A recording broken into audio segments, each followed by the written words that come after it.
Well, good afternoon, everyone, and thank you for coming to this panel on the Qatar blockade and its consequences, its context.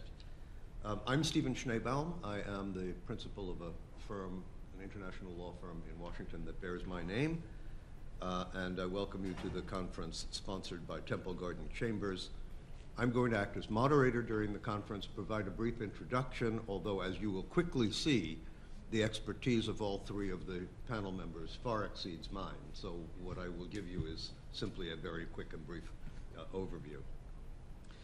And I will introduce the panelists at the end of my summary of the issues.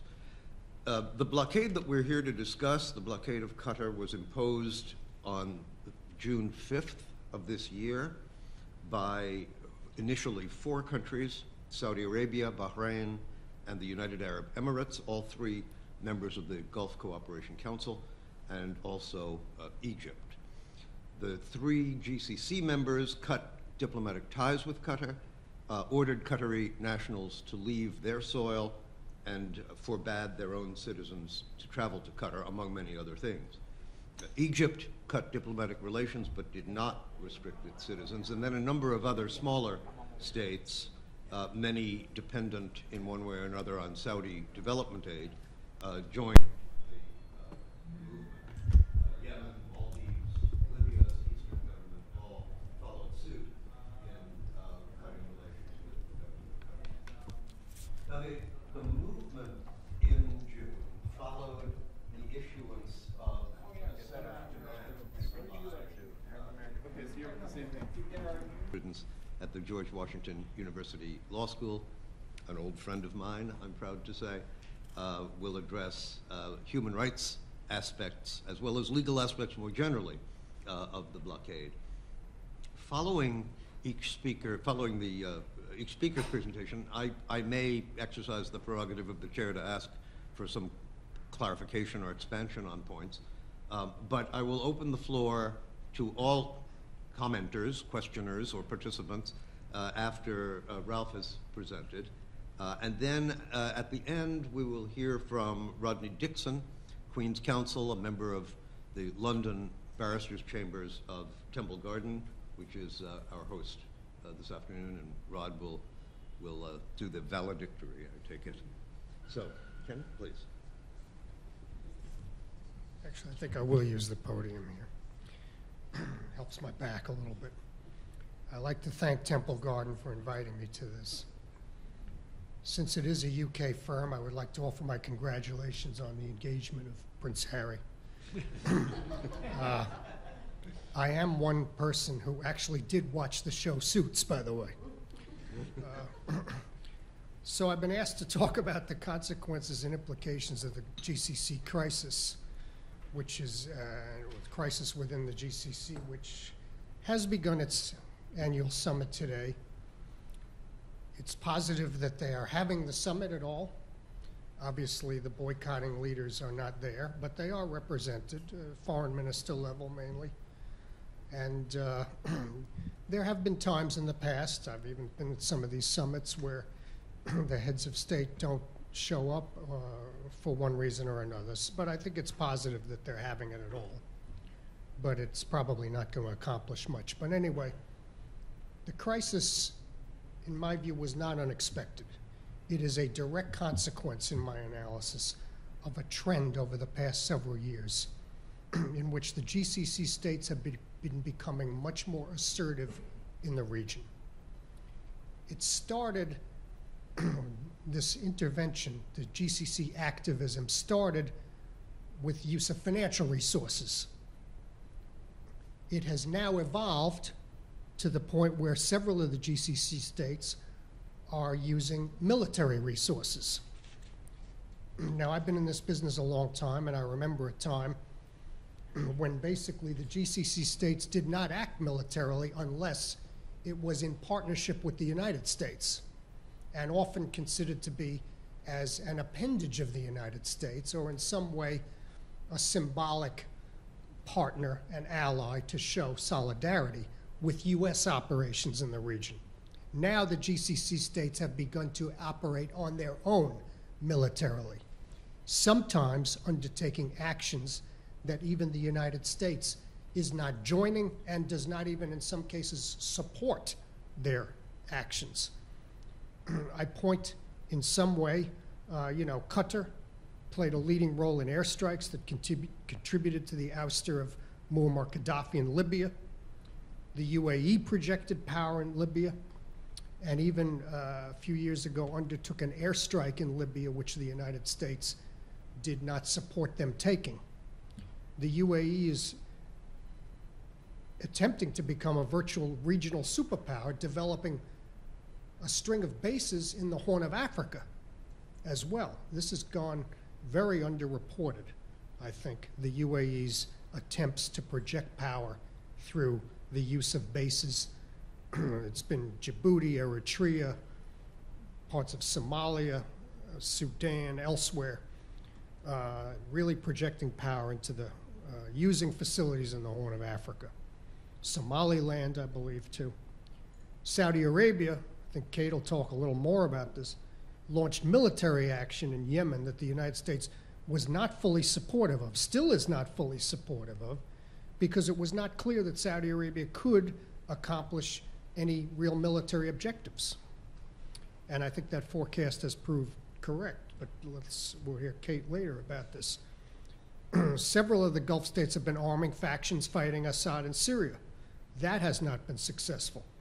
Iran and Russia clearly much more dedicated to Assad's survival than the GCC or the US was to Assad's defeat.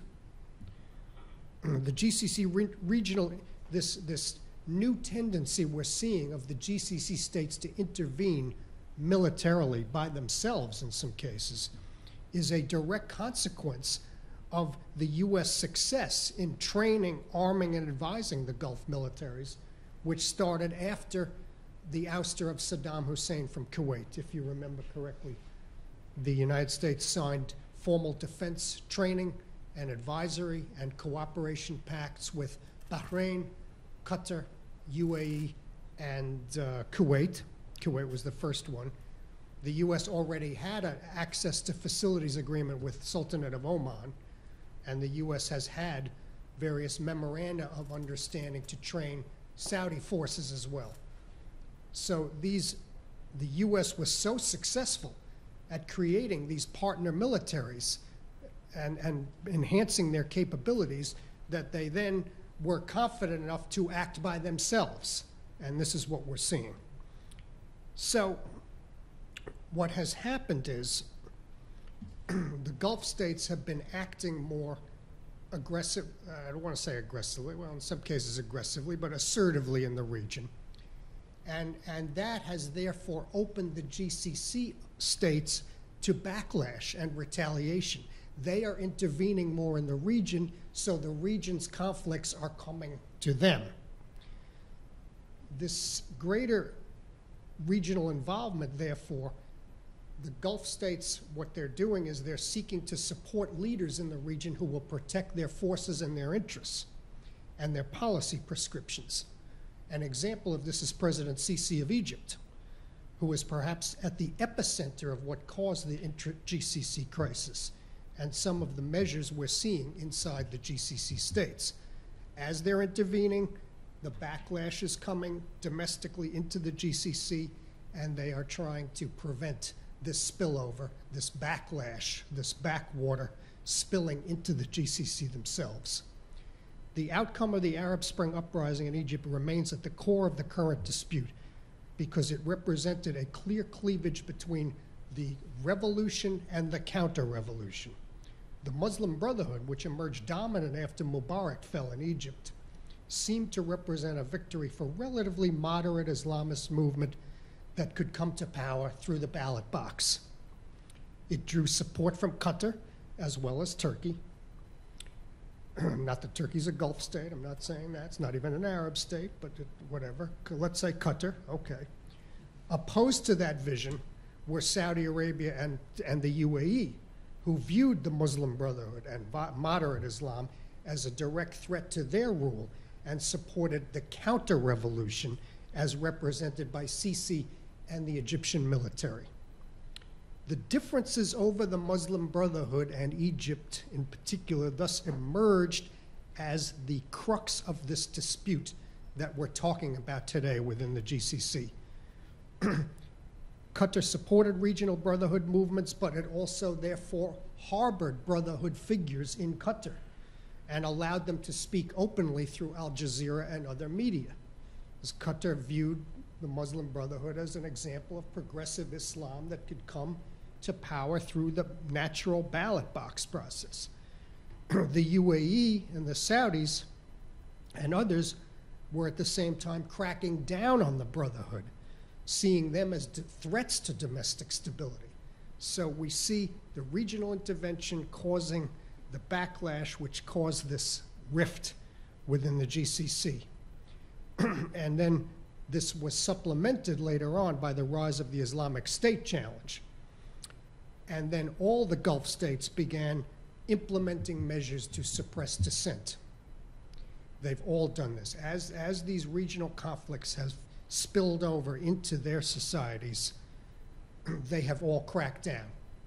And they've all cracked down in very, very similar ways.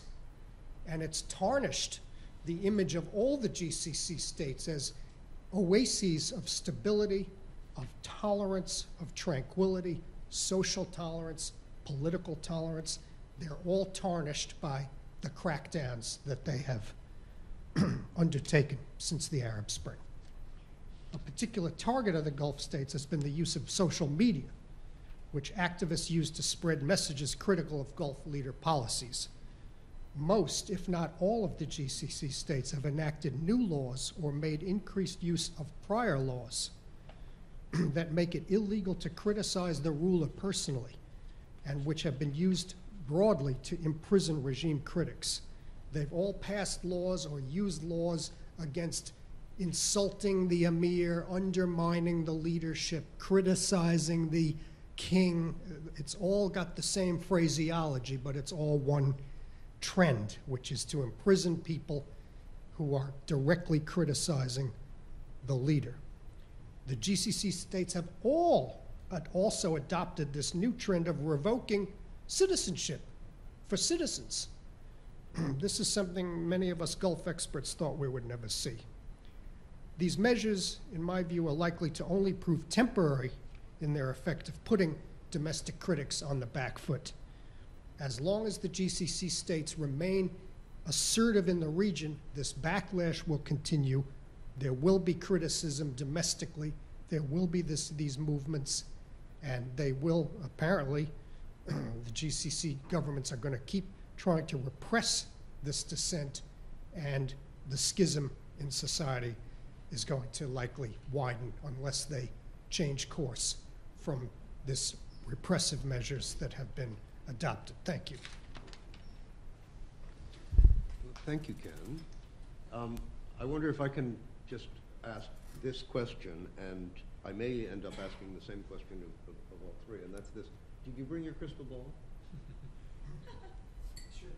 What does it say?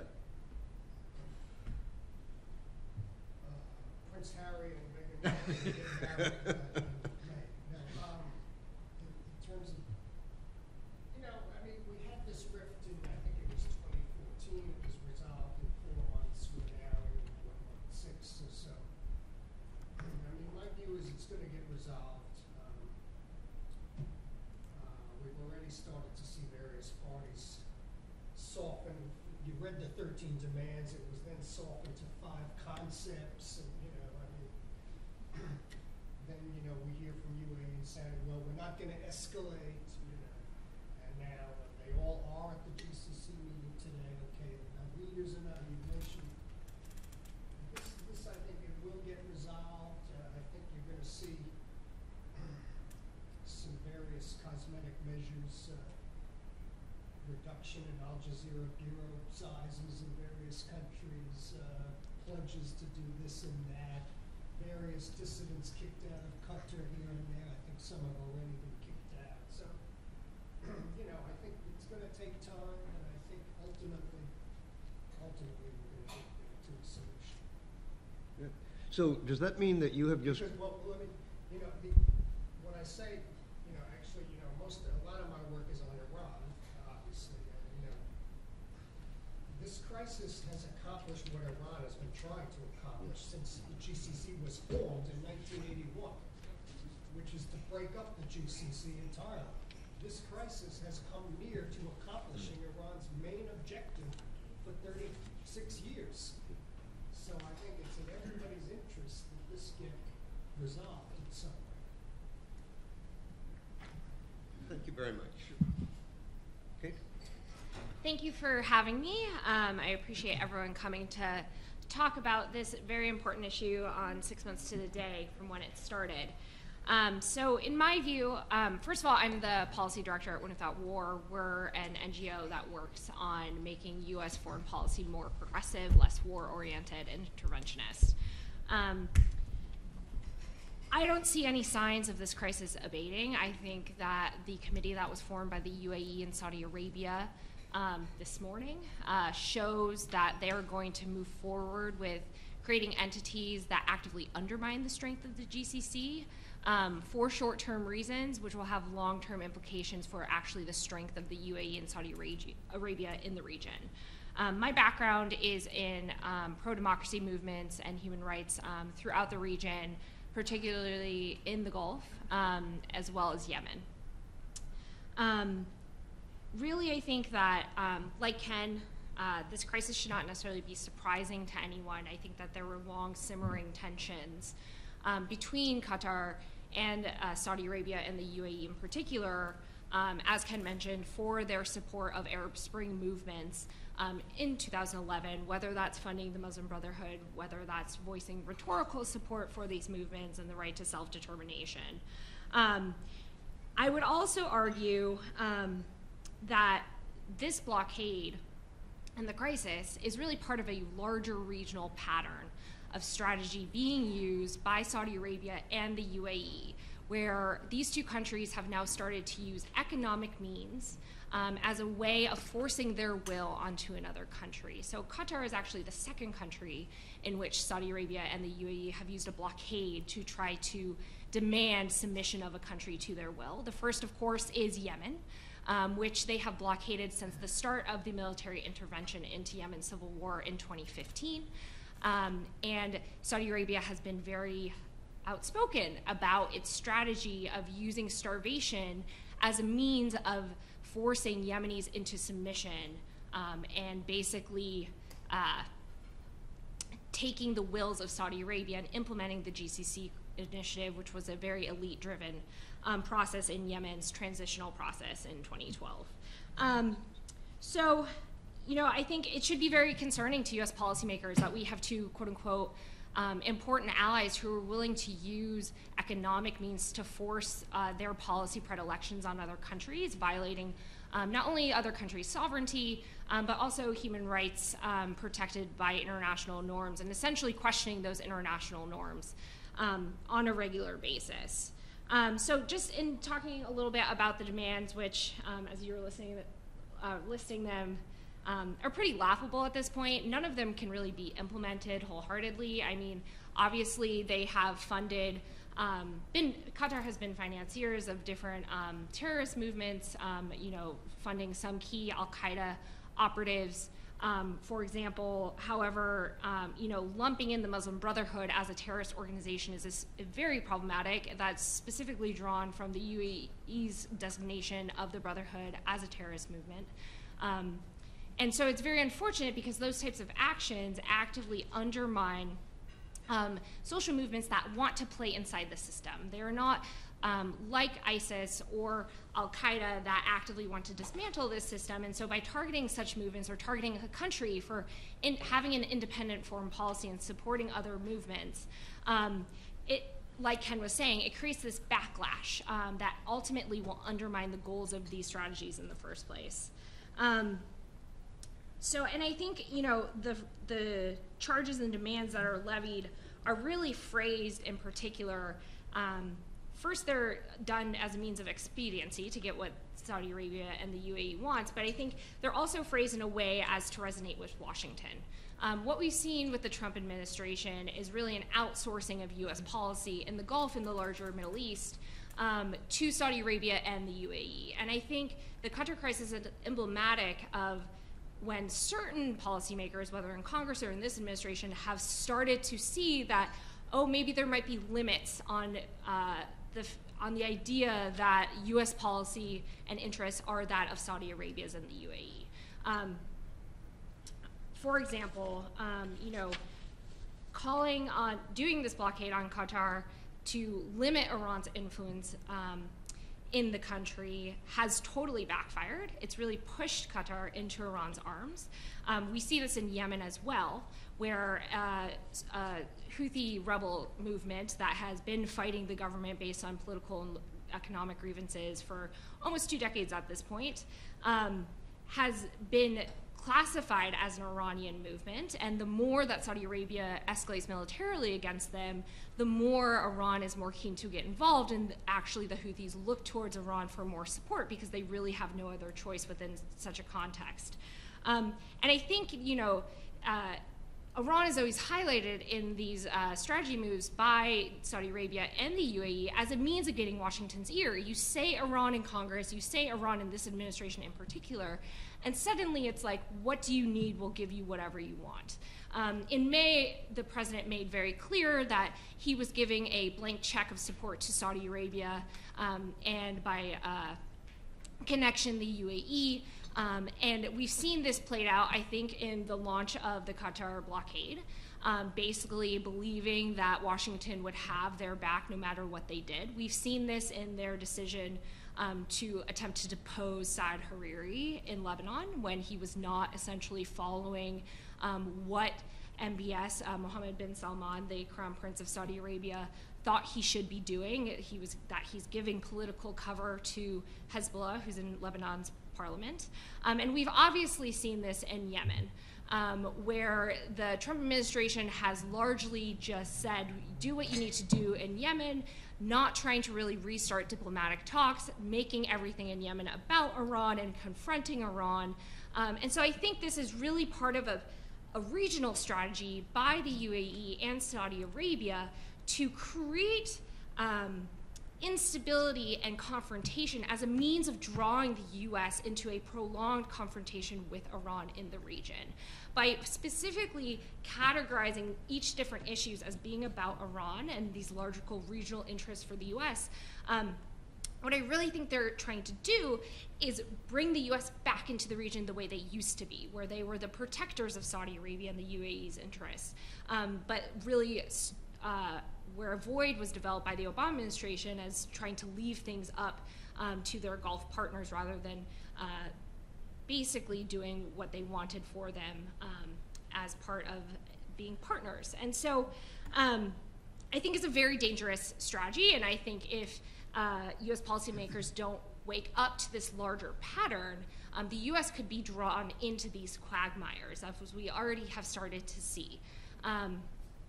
Thankfully, I think there's been, with the Qatar crisis at least, there's been some recognition, as I mentioned, by certain administration officials and congressional members of the limits on what they will allow to happen. So, for example, when the Qatar crisis was first started, Senator Bob Corker, who's the chairman of the Foreign Relations Committee, put a hold on all arms sales to the GCC until this crisis was resolved.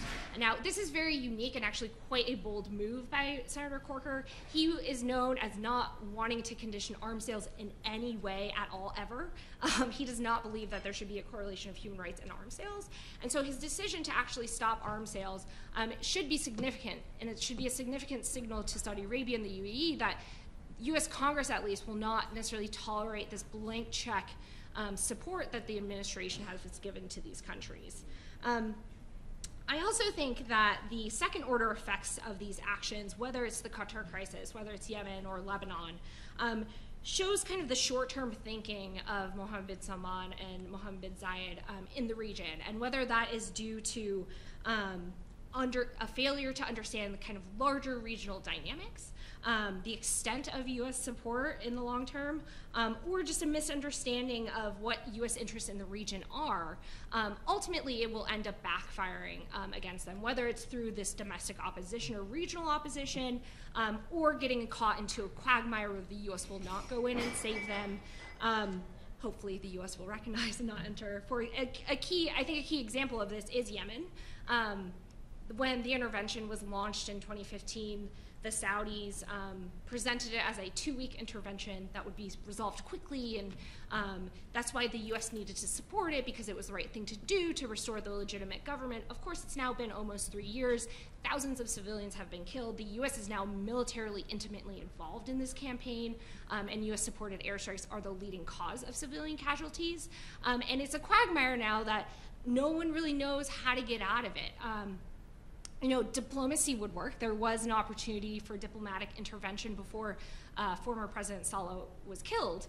But now it has turned into a conflict dynamic where there's largely not a diplomatic opportunity on the horizon. There's just going to be more bloodshed and escalation. And this is largely due to this administration's outsourcing of policy and this interventionist, short-sighted approach to regional dynamics by Saudi Arabia and the UAE. So, sped through my remarks here. So I think just some final thoughts, and then I'll turn it over to you. But I really, you know,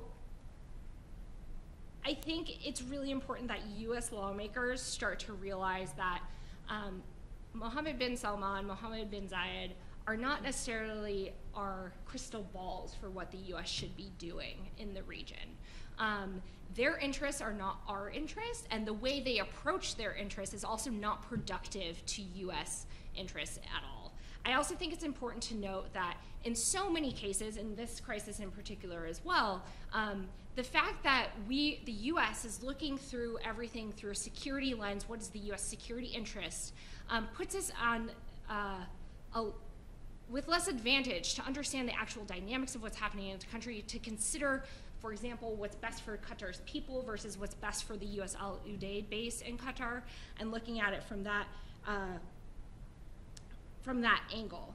And I think the other risk that is very concerning to me is the fact that more and more, though, you know, Tillerson intervened in Lebanon, and there's been kind of gasps of diplomacy about Yemen in terms of the humanitarian crisis, I think we're failing to see that the UAE and Saudi Arabia are implementing a strategy to draw the U.S. into a long-term confrontation in the region.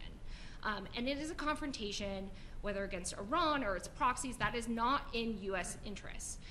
It will not secure the U.S. in any way. It will not it will not create jobs for us, if we want to talk in this administration's language.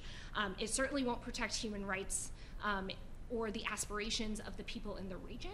And so I think we really need to rethink as to if we can just rely on our allies to determine what our priorities are, or if we actually need to think outside of this U.S. security sphere to determine what we really want to achieve in the region, how these larger regional dynamics really should affect our engagement on a bilateral basis with these countries.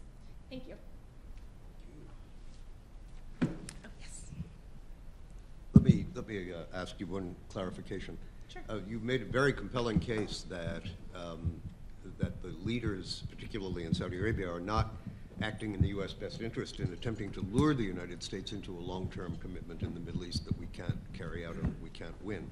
My question is, why would they think that this is something that can be sold to the United States? And I guess a subordinate question to that is, how are they getting away with it? Sure. I think, so I'll answer the second question first. I think they're getting away with it because money talks to this administration. This president has made clear that his entire foreign policy is about an economic agenda that is about bringing illustrious jobs to the United States, even though his actual policies won't do that. And so I think, you know, the Saudis and the UAE, you just look at their lobbying operations in Washington, they are keen to throw around their money to get the policy decisions that are beneficial for them in their view. And so I think they really have an ear within this administration. I think there's also personal dynamics where the president, his son-in-law Jared Kushner, are very close with MBS and MBZ, and Yusuf Otaiba, who's the UAE ambassador to Washington. And they are not, in my view, they are not necessarily personally concerned with what is best for America in the long term. They're looking at how can we further our quote-unquote economic interests and also their personal economic interests. And I think that plays into it, that they want these partnerships for other reasons that are largely divorced from U.S. security interests. Thank you for that. So Ralph, now we get the human dimension on all this, right? I thought you wanted me to talk about the law. Oh.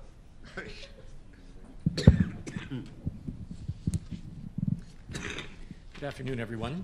It's a delight to be with you. You wouldn't always know it from their public appearances on television or on social media, but lawyers are not supposed to speak about matters outside of their expertise. I am not an expert in the politics or the history of the Middle East or the current Gulf crisis, and I happily defer to others on the panel and in the audience who are experts. I am an international lawyer with a specialization in international human rights law, and I've been asked to address the legal ramifications of the blockade on Qatar as imposed by Saudi Arabia and its allies last June. I'm going to make a few quick points and then look forward to our discussion.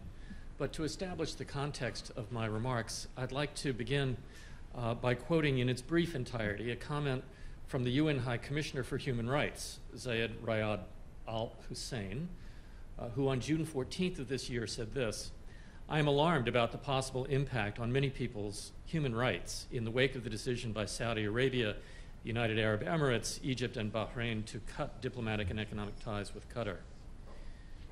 The High Commissioner continues, "It is becoming clear that the measures being adopted are overly broad in scope and implementation and have the potential to seriously disrupt the lives of thousands of women, children, and men simply because they belong to one of the nationalities involved in the dispute.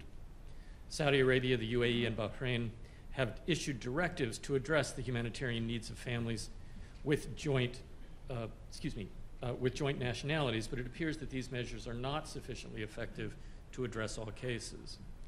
Continuing, "We are receiving reports that specific individuals have already been summarily instructed to leave the country they are residing in or have been ordered to return home by their own government. Among those likely to be badly affected are couples in mixed marriages and their children, people with jobs or businesses based in states other than that of their nationality, and students studying in another country.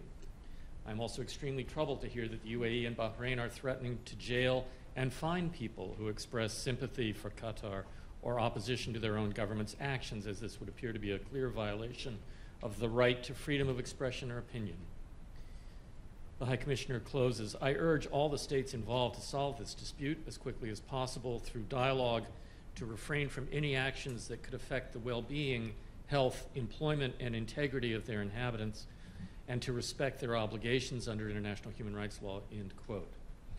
The UN High Commissioner for Human Rights is, of course, not an international police officer with powers of arrest whenever human rights are abused around the world. The Office of the High Commissioner is also not a court with powers to adjudicate guilt or to impose sanctions in case of human rights violations. And in the end, it must be said that the proper legislator here would be governments themselves. That is, human rights law does not emerge from utopian idealists or non-governmental organizations or pointy-headed academics wearing tweed. It is the states themselves, it is the governments that have found a long-term reciprocal self-interest in adopting human rights law, not imposed by anyone other than the governments themselves. And so it is governments that have adopted a wide set of customary and conventional human rights obligations, and it is under that law that we can conclude that the High Commissioner's conclusions are correct as a matter of law. And very briefly, I'll lay out why. I think it's important, especially for non-lawyers, to confront the question of why states would bother to establish a body of international human rights law in the first place. I think international human rights law has a reputation, and it's not a particularly good one.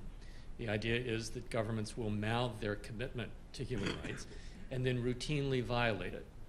But I think one of the leaders of the human rights movement, a man named Thomas Bergenthal, one of the youngest survivors of Auschwitz, who became the president of the Inter-American Court of Human Rights and then a member of the International Court of Justice, said remarkably that every great advance in the history of human rights law is attributable to state hypocrisy. That is, in the process of pointing out that states adopt this and then violate it, that's when progress happens in matters of human rights. And Professor Bergenthal concludes that human rights advocates, aside from being disdainful of hypocrisy or rejecting in a kind of hip skepticism that human rights is often a rhetorical and not a real commitment, that in fact advocates have to be grateful for hypocrisy because that's when the possibilities of enforcement arise.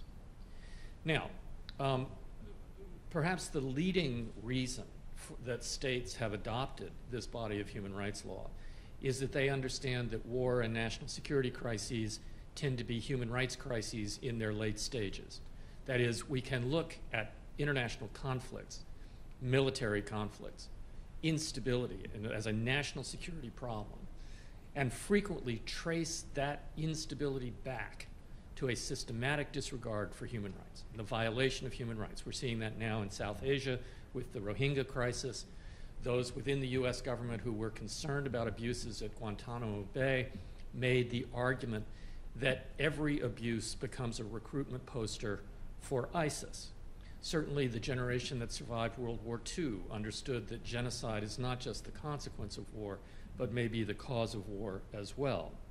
And so this idea that international law emerges from states' long-term, sophisticated, mutual self-interest is a dynamic that I think we have to take into any conversation about the impact of human rights law on this crisis. So that's point one. Point two, demands that other states violate human rights are never lawful. The violation of human rights by one nation is never a sufficient rationale for retaliation in kind. If Saudi Arabia is concerned about the violation of human rights in Qatar, it is not free as a matter of law to violate human rights in retaliation or to demand that human rights be violated somewhere else. And that's where the UN High Commissioner's observations are so trenchant. We know that excessive limitations on the movement of peoples is in violation of Article 27 of the Arab Charter of Human Rights. This is not the Universal Declaration, although the Universal Declaration of Human Rights also puts limits on states' discretion. The Arab Charter is the one that says limitations on the movements of people is a violation of an Arabic concept of human rights, and moreover that it is non-derogable even in times of public emergency. We also know that the manipulation of nationalities, or the demand that that citizenship be manipulated, we know that that's a violation of human rights. We know that the suppression of dissent is a violation of human rights, including in the Arab Charter. If we focus only on the closing of Al Jazeera, the High Commissioner said this in a public comment: whether or not you watch it, like it, or agree with its editorial standpoints, Al Jazeera's Arabic and English channels are legitimate and have many millions of viewers. The demand that they be summarily closed down is, in our view, an unacceptable attack on the right to freedom of expression and opinion. Continuing the quotation, if states have an issue with items broadcast on other countries' television channels, they are at liberty to publicly debate and dispute them. To insist that such channels be shut down is extraordinary, unprecedented, and clearly unreasonable, end quote. And I would add, blatantly illegal. Third, the old conventional wisdom that the international law of human rights and the international law of war apply in completely separate circumstances, one in times of peace and the other in times of war, is no longer valid, and in fact perpetuating the distinction that there is one set of norms governing the laws of war and another set of norms governing human rights in peacetime actually creates a dangerous space in which contemporary international law is routinely violated. The International Court of Justice has explicitly rejected, in principle, any suggestion that the law of war or international humanitarian law offers specialized rules applicable only during armed conflict to the exclusion of human rights standards. And so it seems to me that when we're dealing with this blockade, you can identify it through the lens of international humanitarian law, that is the law governing the conduct of hostilities, and you can view it simultaneously through the lens of international human rights law. It brings me to my fourth point. Blockades, even partial blockades, are an act of war, potentially in violation of the UN Charter. Article 2.4 of the UN Charter requires states to refrain from the use of force in their relationships with one another or in any manner inconsistent with the purposes of the United Nations. The purposes of the United Nations include the peaceful resolution of disputes and the protection of human rights. And so any use of force, including blockades, that is inconsistent with the peaceful resolution of disputes or the protection of human rights is presumptively unlawful under Article 2.4. Under the UN Charter, it also falls to the UN Security Council to authorize forcible measures explicitly including blockades. Article 42 of the UN Charter, laying out the powers of the Security Council, explicitly gives power over blockades to the Security Council. There's no suggestion here that this particular blockade is a lawful exercise of self-defense, as would be protected by Article 51 of the UN Charter. There's no indication, for example, that the blockade was in response to an imminent or a current military attack on any of the Saudi allies. Qatar's defense minister Khalid bin Mohammed Al Attiyah called the blockade akin to a bloodless declaration of war. But with great respect to the minister, I'm not sure it is truly bloodless. And that brings me to the next point, my penultimate point. And that is, even if the imposition of a blockade is lawful, it can become unlawful, like any other act of war, if civilians are targeted directly or indirectly. The idea that some conduct is unacceptable, even in wartime, can be traced to the ancients and across a variety of cultures, including Islamic law. The one common theme among this, within this body of law is the protection of civilians. And so we must, I think, look at the Qatari blockade in light of its impact on civilians, even if it is lawful as an act of war, which I think is doubtful. It can become unlawful because of its disproportionate impact on civilians. Let me focus only, because of the interest of time, let me focus on food insecurity. Food wars are an illegal means of coercion. The extreme form of food insecurity, namely starvation, is of course not the reference point. It is food insecurity, the creation of food insecurity, that is unlawful. The right to food is recognized in Article 39A of the Arab Charter of Human Rights. It is recognized in Article 25 of the Universal Declaration of Human Rights, and multiple treaties to which these states are parties, including the International Covenant on Economic, Social, and Cultural Rights, the Genocide Convention, the Convention relating to the status of refugees, the Convention on the Rights of the Child, the Convention on Discrimination Against Women, and the Convention on the Rights of Peoples with Disabilities. Even apart from those treaty violations, we know that under customary international law, the declaration or establishment of a blockade is prohibited, and here I'm quoting the San Remo Manual, paragraph 102, is prohibited if the damage to the civilian population is, or may be expected to be, excessive in relation to the concrete and direct military advantage anticipated from the blockade. And so assessing the legality of the Qatari blockade must take into account the effect on Qatari and other civilians. I am informed, subject to correction, that roughly 40% of Qatar's food is delivered over land. Putting civilians at risk in this way is both a violation of international humanitarian law, laws of war, and international human rights law. And that, of course, is before we get to the question of whether the blockade is illegal under the rules of the World Trade Organization. I'm going to close with this thought, that states that expect to be treated in accordance with international law must conduct themselves in accordance with international law, and that great nations, like great human beings, live up to their promises and their obligations, no matter what. Thank you all.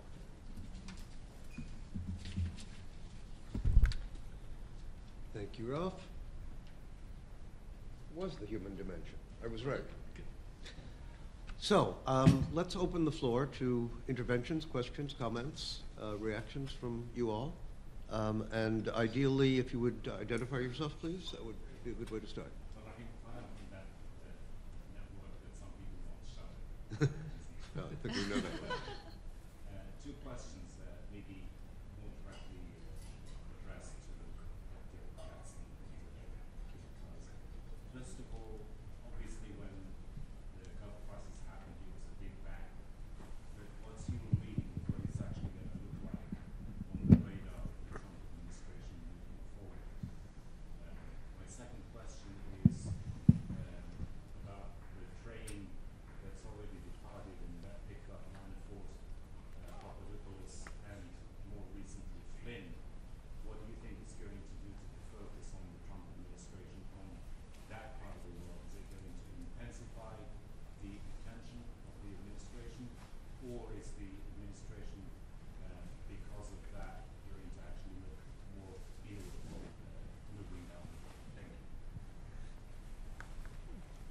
Should I start? Thank you. Yeah, on the latter question, I mean, I would just, even though I'm in a personal capacity, I can't get too deep into something like that. I mean, just to generally say, that obviously legal matters cause some degree of distraction from foreign policy, and obviously there's only a certain amount of bandwidth, and to the extent that some of that bandwidth is taken up with legal matters, that that leaves less for everything else. That's as deep as I'm going to go. But on the intra-GCC, I think I think we have to see, what Mr. Tillerson's situation is. I think that's a consideration, because if the reports that CIA Director Mr. Pompeo is a leading figure to perhaps come into that role, that could potentially shift the equation on this crisis that we're discussing here today. Because Mr. Tillerson, I think, I think he's been more seeking a very quick solution to the crisis, and he's called attention to Qatar's views on this crisis more than some of the others have. Mr. Pompeo perhaps might lean a little more in the MBZ, MBS direction. That remains to be seen, but I think that could potentially shift how the U.S. views this. I think the president himself has come to a view, it seems, that he would like it resolved. I think perhaps in May and June he started with a view that perhaps the Saudi point of view was appropriate, but I think he's come more to the view that this needs to be resolved. That said, I don't know that this is a front burner crisis for the administration. There's North Korea is certainly up there, Iran, other issues. This is, to the degree that this crisis is stable, it's not escalating, it's not resolved, but it's not escalating. The administration is not perhaps putting it as a main priority right now. So on your first question, I agree. It's not necessarily going to be a front burner issue. I think it probably should be, because it's part of this larger regional pattern that we're seeing with what Saudi Arabia and the UAE is doing. I do think that, Secretary Mattis has made pretty clear that he values the relationship with Qatar, that's not going anywhere. And I think that's why him and Mr. Tillerson, probably McMaster, are why the president kind of moved away from his just solely supporting the UAE stance within this situation. That being said, I don't suspect I think there might be side mediation practices, but I don't think they're going to take a leading role in kind of making this their priority. Again, I don't think that's correct, but just looking at how they're talking about the region, everything seems to be about Iran. I think, if Qatar were to retaliate in some way, like cutting off the UAE's access to the natural gas reserves that they rely on for water desalination and that type of thing, then maybe they would get more involved, because that could actually provoke a direct military conflict between the two countries. But we haven't really seen signals that Qatar would do that yet. So, I think this administration will be more keen to try to limit the growth of a long-term, strong Qatar-Iranian relationship and alliance, because that's really kind of where their priorities lie. In terms of your second question with the Russia investigation, I personally think that the more heat that is put on the president with the Russia investigation, the more likely he is going to attempt kind of more radical interventions abroad as a distraction measure to kind of take off some of the heat from the Russia investigation. We saw Nixon do very similar strategies when he also was on the chopping block. So, I think there's been a lot of rhetorical signals that will happen, especially in terms of confronting Iran in the region. But there could be either U.S. support, direct or indirect, for a Saudi or Israeli intervention against Iranians' proxies in the region or against Iran directly. And And again, getting the U.S. involved in a quagmire abroad is a great way to distract the American public from other domestic issues. Yes, please. I have two comments, please. So, first of all, I agree with Kate that Saudi Arabia, not official media, announced that King Salman will attend the summit, the GCC summit, which is happening now in Kuwait. And they thought that after Saleh showed support to Saudi Arabia or aligned with Saudi Arabia against the Houthis, this would turn the table because everyone was thinking that Saleh is the strongest man in Yemen, and if anyone could defeat the Houthis, it's going to be Saleh. So, however, after the killing of Saleh yesterday, the plan changed, and now, of course, the King Salman will attend, and Easy will attend, King Bahrain will attend. But this thing, the killing yesterday, I think, changed everything because King Salman wanted to be, or NBC would have his father go to the GCC summit after winning the month of battles. But losing in Yemen, which, of course, Qatar would be happy to have the Houthis control Sanaa, because they down the Saleh, both Qatar more than Saudi Arabia. So that, I think, is one of the most recent examples that reflects this. On the resolution of the GCC crisis, I'm kind of between the two. I think there might be some resolution of the crisis. However, this will be very superficial for many reasons, to include what Dr. Hetman said, that the accusation, the assaults of the ruler is a big, and this is understated in the country. So it will be very superficial if it happens. Maybe it will be like normalization, but it will be very superficial unless there is a change in the leadership of not only Qatar, which NBC and OBS have been trying to accomplish, but also in Saudi Arabia or in UAE. Can you tell us who you are, please? I am just a Yemeni writer, recent graduate from the University of Denver.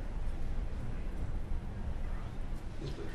Yeah, I'm just Peter Loxton. I'm with the publicity agency. What role do you think Israel plays in all of this, if any? And how do you think they would like to see things play out? And then secondly, do you see this, anybody maybe looking at this as more of a larger strategy possibly involving this new Middle East peace plan?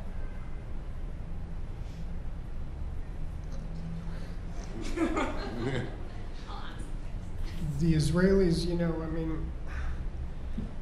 some of my recent speeches get a laugh line by saying, Israel is practically a GCC state at this point. Israel wants the GCC to be whole and secure. Israel is clearly aligned with the GCC at this point. I think any illusions against that are really refuted by the facts. And it's over Iran. There's the common enemy. The common adversary is Iran and Hezbollah and other Iranian proxies. There is some view that Saudi Arabia actually is trying to get Israel to attack Iran in Syria and Hezbollah in Syria. So I think Israel wants to see a resolution of this crisis. I would say Israel is clearly more tilted towards Saudi UAE position than it is to the Qatari. But, Shimon Peres was in Qatar. Israel has had relations with the Qataris too. So, I don't think they're decidedly on one side of this or the other. I think they too would like to see it resolved. Now, in terms of Mideast peace, that's not my brief, and anything I say is likely to get myself in trouble. But I think that is, to the other question, that is somewhat more a focus of the administration.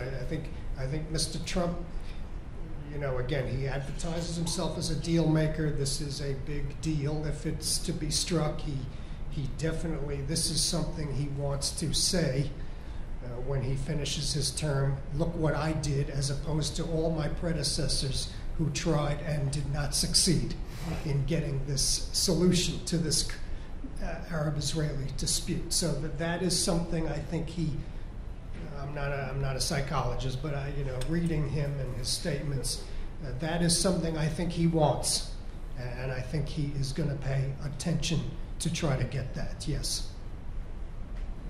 Just to add, I agree with Ken in that I think Israel wants the GCC to be whole because it has the most power when they're all working in coordination.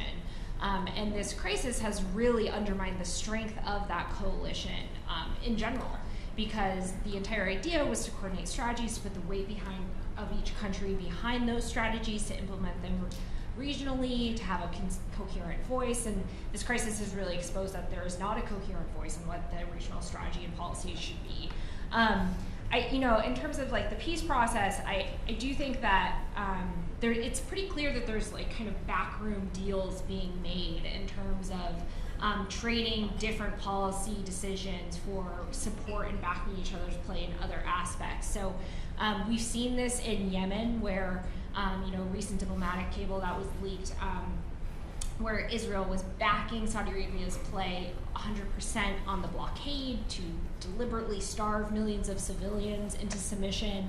And I think, the thing that Saudi Arabia got out of, or basically gave to get that support and backing their play in Lebanon as well, lest we forget that crisis, was essentially what we see now in these proposed outline of what a peace process would look like, and how the Palestinians will not have a capital in East Jerusalem, which, when you talk to Palestinians or any other, Middle East watcher, they're like, why is this on the table? How is Saudi Arabia backing these as what they're willing to accept in a final peace deal?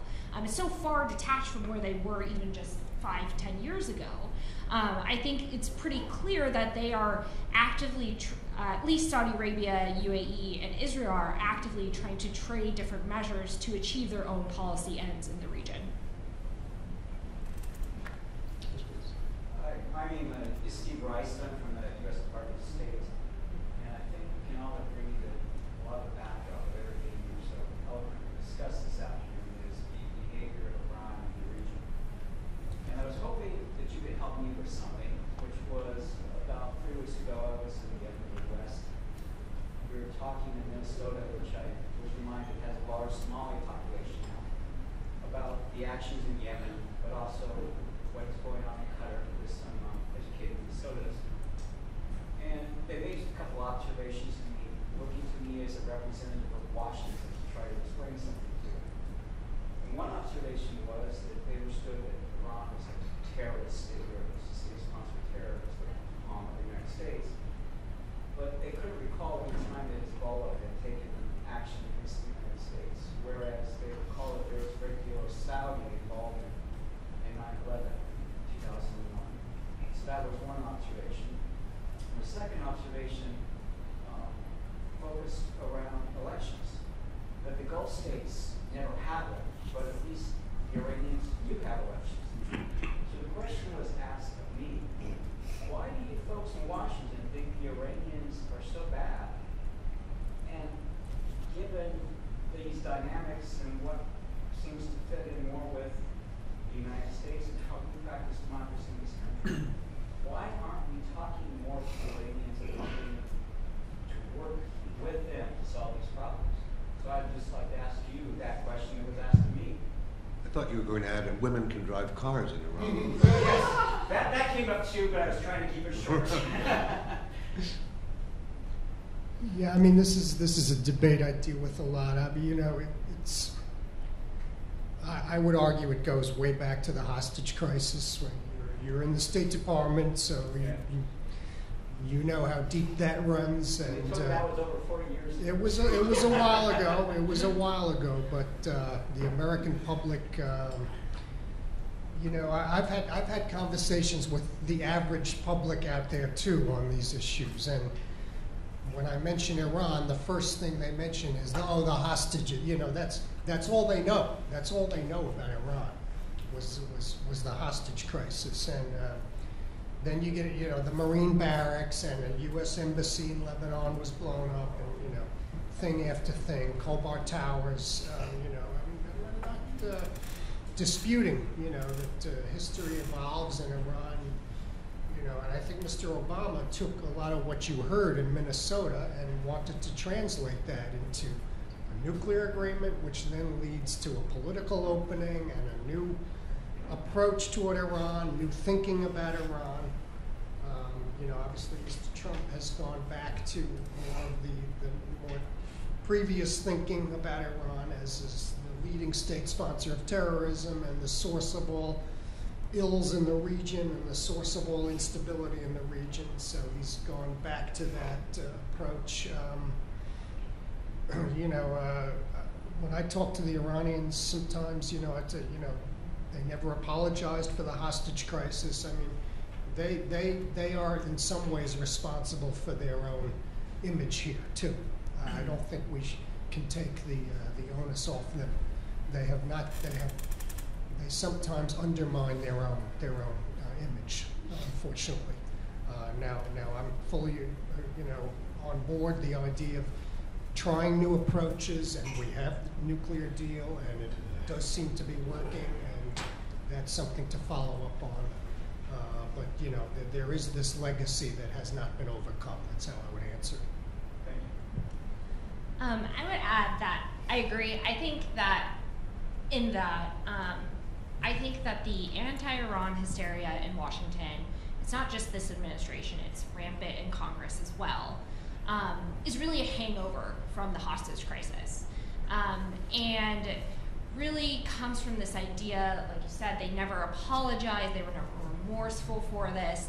And the problem is that when you just put everything on Iran in this region, that everything is their fault, they're the destabilizing force, you really misunderstand the regional dynamics. I would argue that the GCC and its policies, in particular Saudi Arabia, is just as destabilizing a force. And I think the tendency in Washington is to support Saudi Arabia, particularly because everyone in DC is scared of what could come after if there wasn't stability in Saudi Arabia. Who could take over? And they're much more scared of that prospect than saber rattling at Iran. Because Iran has not actually showed a tendency to, they've taken very terrible actions. They're a terrible regime to their people, but they've never actually, through their proxies, I want to be careful about what I say here, but I think it's the fact that they're our biggest security threat in the region, I think is very overblown, and is not really accurate of what we're seeing on the ground. And I think we need to question this entire idea of whether protecting stability in authoritarian regimes in general is actually in the U.S. interest. Ultimately, what the Arab Spring showed was that these authoritarians are not stable. And so if we want to actually ensure the stability and longevity of Saudi Arabia as a state, then we should be actively asking them to reform.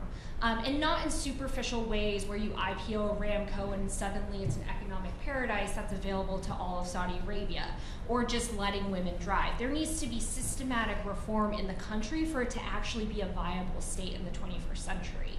And the same goes with Iran. We should be talking to Iran.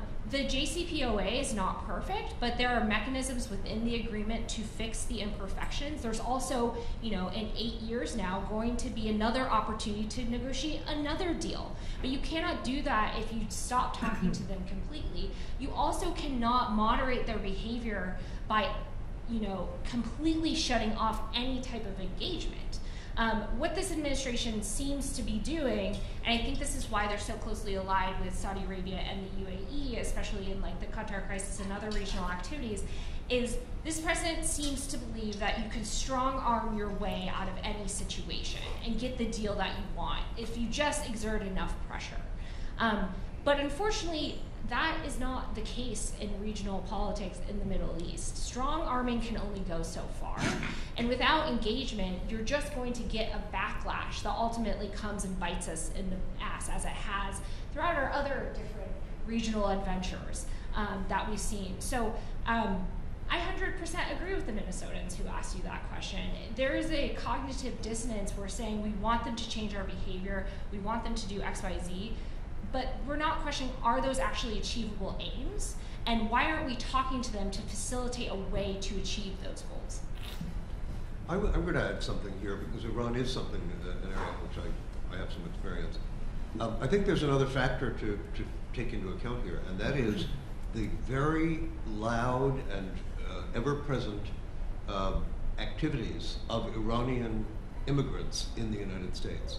There is an enormous Iranian-American community now, and it shares many characteristics 20 years later with Cuban Americans, with their obsession with the bad conditions back home and how they have to change. I had to leave my country because of this disastrous theocracy. And that motivation isn't open to dialogue. It isn't open to talk. It is open only to regime change. And the regime change, if it comes about by hook or by crook, really, I think to many Iranian Americans doesn't matter. And they are, the second generation, now even the third generation of Iranian Americans who are American in all respects, don't speak a word of Farsi, have no interest in knowing about the culture of their parents. They do share that fundamental belief that this regime is unacceptable and that we can never be friends, we can never make peace, we can never have any kind of rapprochement, just as Cuban Americans did with Cuba for all those years, to the great chagrin of both countries in the end. Yes, please.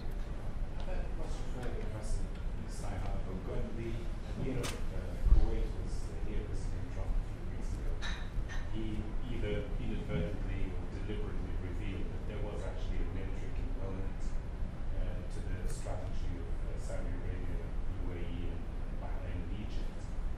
And my question to you is, what is your assessment of how the arsenal of both national and international laws have been used in this crisis by each side to support its position? It's a very interesting question.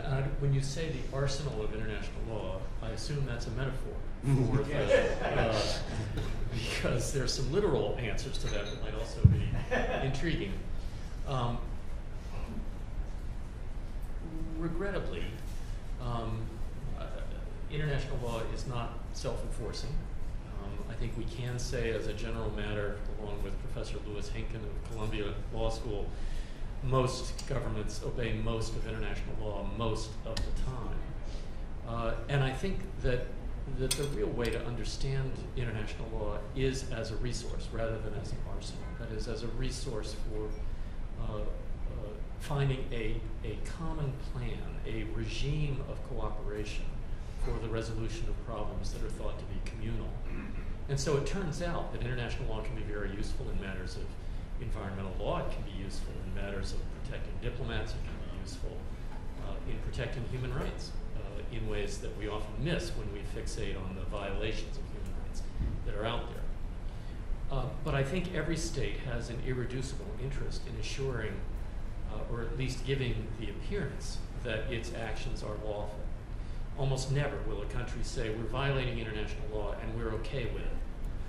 And they're often extremely sensitive about the appearance that they are violating international law of one sort or another. And so I think that that is an instinct towards lawfulness that can be useful to those other governments in the region or to civil society in an effort to bring pressure to bear.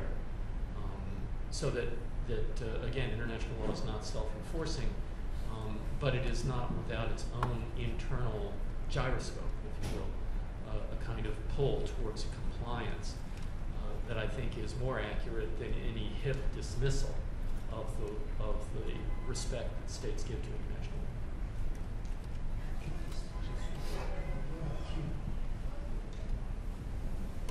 You brought up Cuba, so I just wanted to, if you remember, Mr. Obama reached out to Cuba and Iran at the same time. Okay, so these were the twin outreaches of Mr.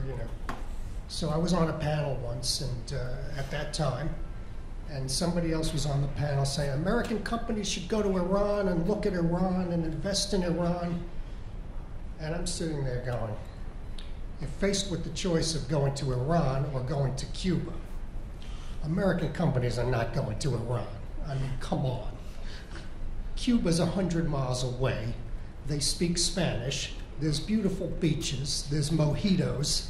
They're not going to Iran, this unfamiliar place that took the hostages and all. I mean, you're fighting. I appreciate, I've had the same frustration that I think your question represented, but it just, the history is so deep and so negative. It's just very hard to overcome that psychology, I think. Otherwise known as oil ruins everything. Yeah, going back to. I actually- I'm sorry. So I actually had a question to follow on with that one, because there was no mention of Syria or Israel. And I would posit that after the beginnings of the Arab Spring, there was a lot of goodwill and a lot of excitement in the U.S. for these movements to take root and to be successful. And yet we see that Iran has been backing this establishment in the Assad regime. And we see that it's been splashed across our news for years now, and we've seen the devastating outcomes like chemical attacks, and yet we haven't seen that with Yemen or with Qatar. We haven't seen starvation publicized in the same way that we've seen in Syria. And to go along with that, with Israel, which is unquestionably has U.S. support, is bombing Iranian bases in Syria. I think that plays into the psyche as well, that aren't these decades-old carryovers for why there's this disdain generally for Iran. And I just wanted your comment on that.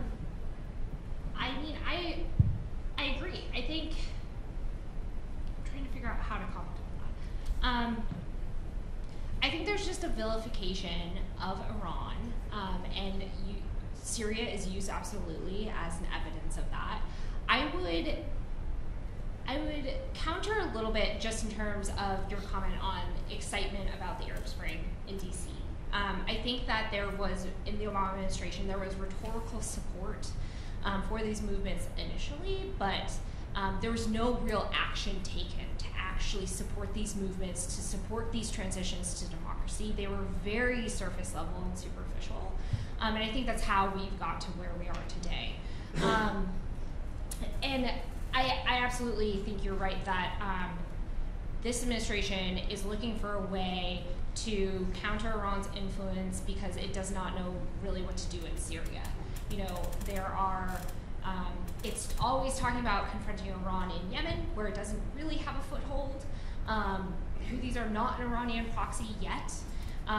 There's very limited support, more opportunistic, whereas, Iran has much more influence in Syria and Iraq, where the U.S. is also very active. So theoretically, if we really want to confront Iran, which I'm not advocating, those would be the venues to do so. But we haven't seen this administration actually take those steps. And so I think it calls into question what the motives really are for all of this rhetoric about how Iran is the problem. And we've seen some steps where this administration has started to get more involved in the Syrian peace process, but theoretically, again, clear-eyed, strong American leadership in actually getting a peace process going, in getting the opposition adequately represented in that, getting their demands heard, using American leverage in these different conflicts, would be a way to ultimately limit Iran's influence, because ultimately what Iran does is it looks for instability throughout the region and how it can insert itself to getting influence with different movements who are a part of that instability. But we haven't actually seen Washington under Obama or Trump at this point actually take action to limit that type of instability. And the only way to really limit that instability is to actually address governance issues, which are the roots of all of these conflicts. But unfortunately, there's not actually seemingly political will to take the actions and use the sticks that are necessary with allies to get to those end states. No, I wouldn't add much. I mean, I agree. I mean, I think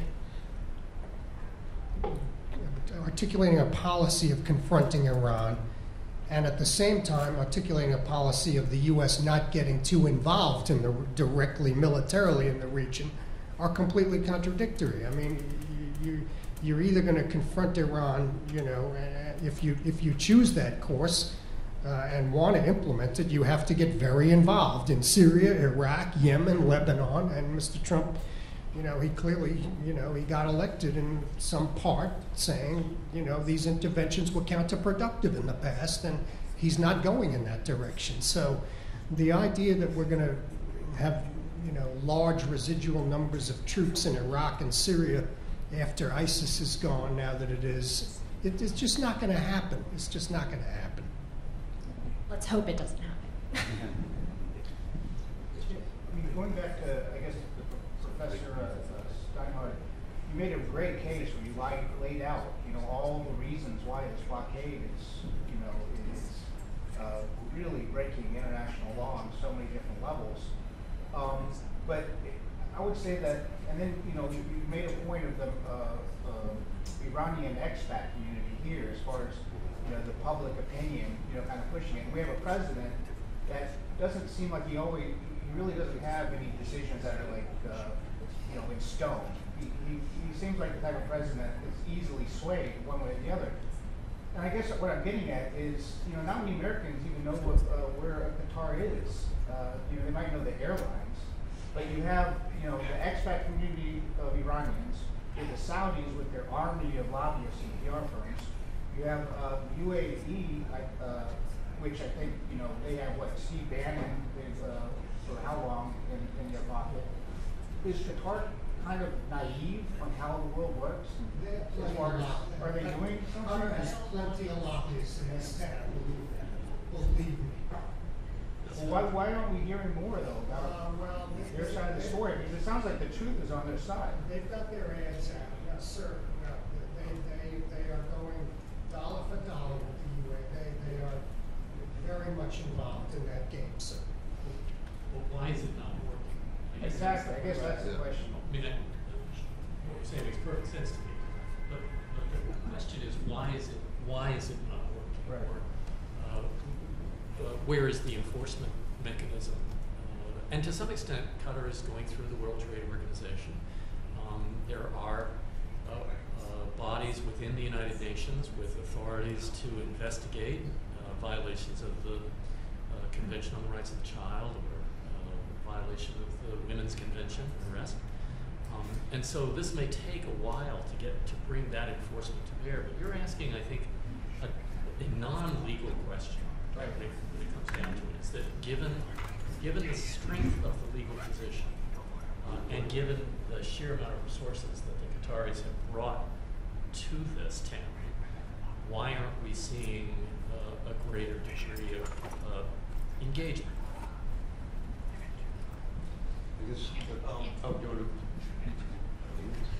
So, in an attempt to answer the question, I don't have all the answers, but I think there's two issues here. One is that Saudi Arabia has been this quote-unquote traditional ally of the U.S. for decades at this point. And up until now, really, no one in Washington has questioned that alliance. And I think that alliance has been seen as more important in some ways than our alliance with Qatar. That Qatar kind of comes along with the GCC. We obviously have a base there, so they're very important. But Saudi Arabia has, quote unquote, offered more in terms of maintaining regional stability traditionally, so the saying goes, than Qatar has. Second, I think that, despite this clear international law case, which I would also mention is also the case in Yemen's blockade, the U.S. is actively giving Saudi Arabia and the UAE political cover in the international arena to basically shield them from any type of accountability for their actions. And so I would argue that this is actually just part of that pattern of the U.S. essentially protecting its allies, because also I think the U.S. is also cognizant of the fact that by supporting the policies of Saudi Arabia and the UAE in the region, Yemen is also a great example of this, that there will be backlash for the United States as well, because they are complicit in what the Saudi Arabia and UAE is doing. I think, to a lesser extent in Qatar, because there has been some attempt at mediation, but the U.S. is absolutely complicit in what Saudi Arabia is doing in Yemen. And the purposeful starvation of millions of people. The question was, why isn't Qatar's money working as well as the other side's money? Again, we talk about a blockade. You've got a country, Qatar, with probably the highest GDP per capita on the planet. There is just, if they're not getting their food from Saudi Arabia, they'll buy Turkish food, they'll buy Iranian food, Indian food. There is just not sympathy. There is not sympathy for the Qatari people the way there would be for the Yemenis or the Lebanese. A country that wealthy, that has resources and ways around this blockade, you're just not going to get the type of sympathy that maybe is expected. Nobody's crying for Qatar. They've got plenty of money to work around this. That's the fact. Yes. I think some of the ideas that were mentioned today are very one-sided towards Qatar and sometimes towards Iran. I think it's just unfair to the situation in Saudi Arabia. I'm from Saudi Arabia.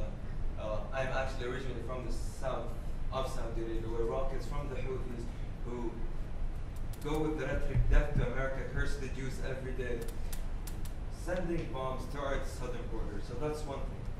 Also for the Qatar blockade, as Dr. Ken, if I may, we have been calling it a cut of ties more than a blockade. Qatar has been free, the ports have been free to import food from Turkey, from Iran, and from India, so it's not really a blockade. Professor Ralph mentioned all the law, but I don't think you applied the laws to the facts or to the situation in Qatar. Qatar today, if anyone has any knowledge on the situation today, I think they're fine. Their malls are running, their restaurants are great, they're eating their steaks and wines and all of that. So it's not really a humanitarian crisis in Qatar, maybe not so much in Yemen, but in Qatar I don't think that it's clear-cut that they have the right, as you said. So I'll just respond on the Yemen point.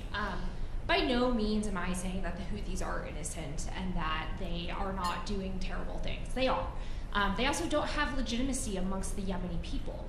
But because of the intervention, the Saudi Arabian-led air campaign in Yemen has created the conditions for the world's worst humanitarian crisis to be created, for the largest and fastest growing ever documented cholera outbreak.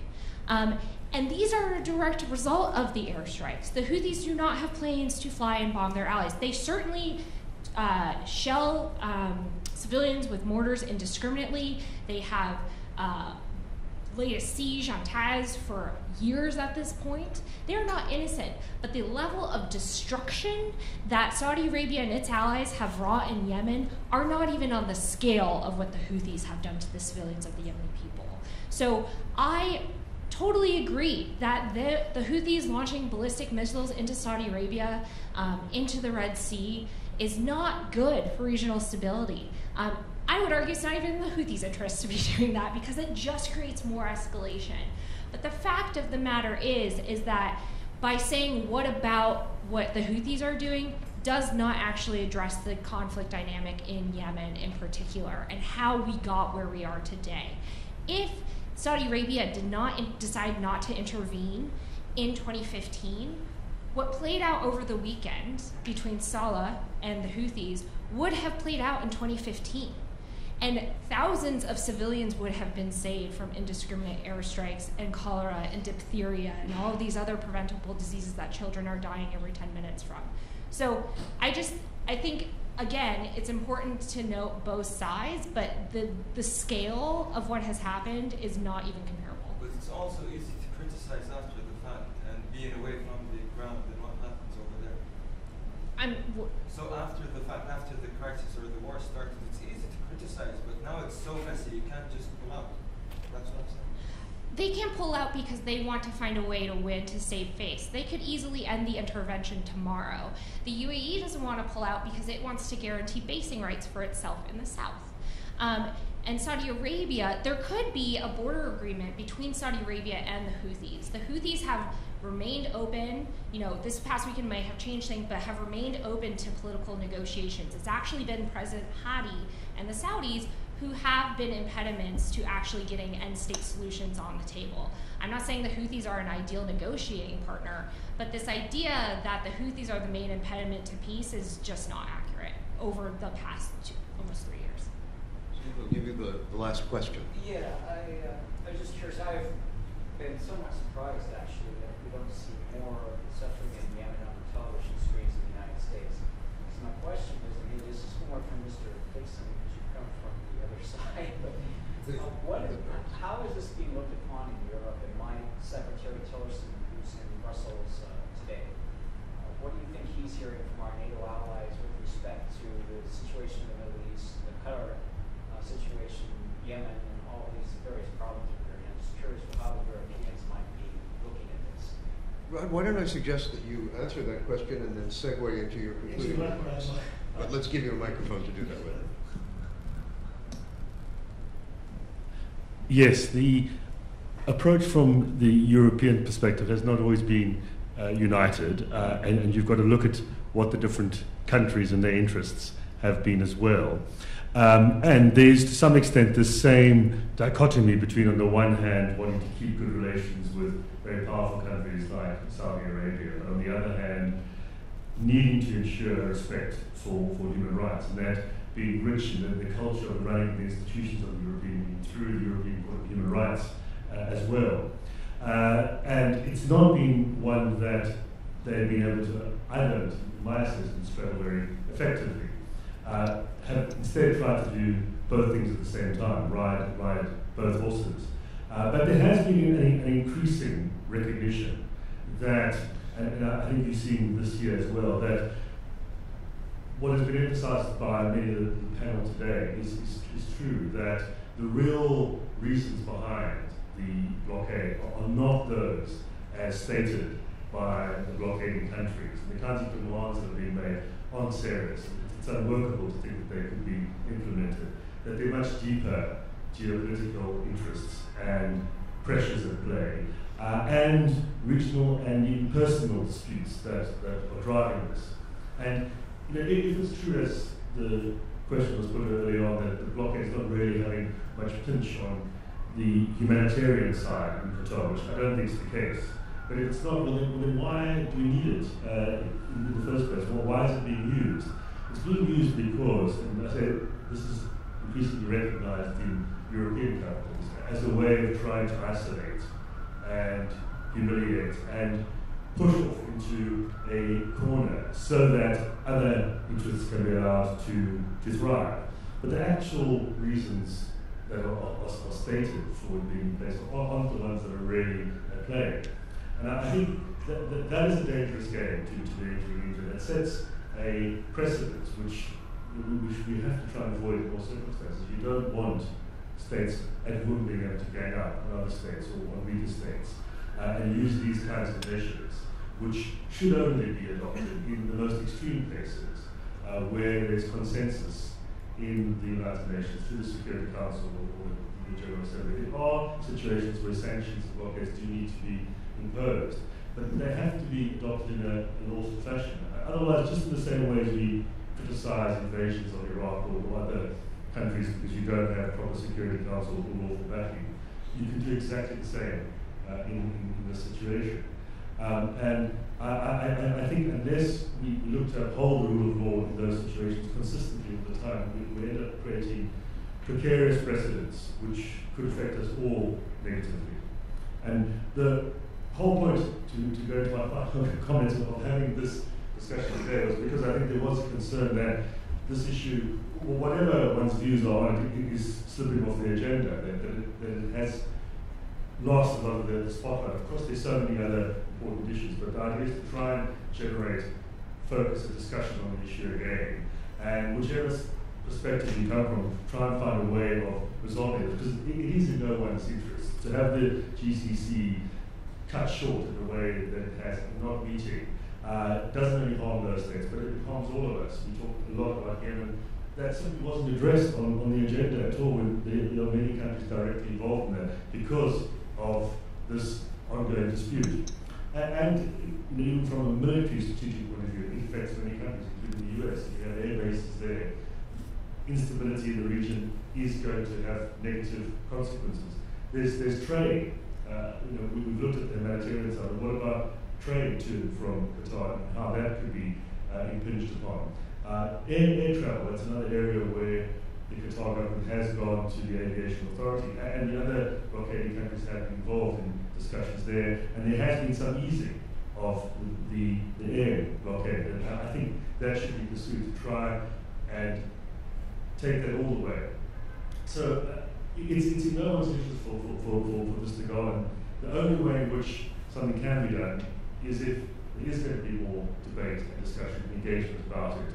And if it's not going to be on the table at the GCC, then it should be on other tables and capitals, and ultimately the Security Council and the General Assembly as well. Maybe it's got to that point where it has to be taken to that level to resolve this, and to ensure that the underlying rule of law that should apply in all these situations is adhered to. Of course, there's so many other bigger interests sometimes that will pinch upon that, but unless we keep striving for that, we do a great disservice to ourselves.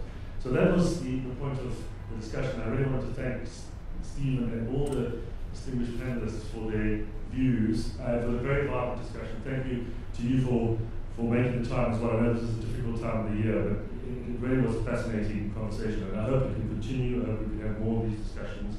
And if you do want to stay behind afterwards, I see there are still some strawberries left at the back, so we can discuss it further, and keep raising it, keep this issue as far as one can in the spotlight, so that it doesn't just become a norm or just a way of operating a practice which we live with. We should be always challenging ourselves and our own governments on these questions.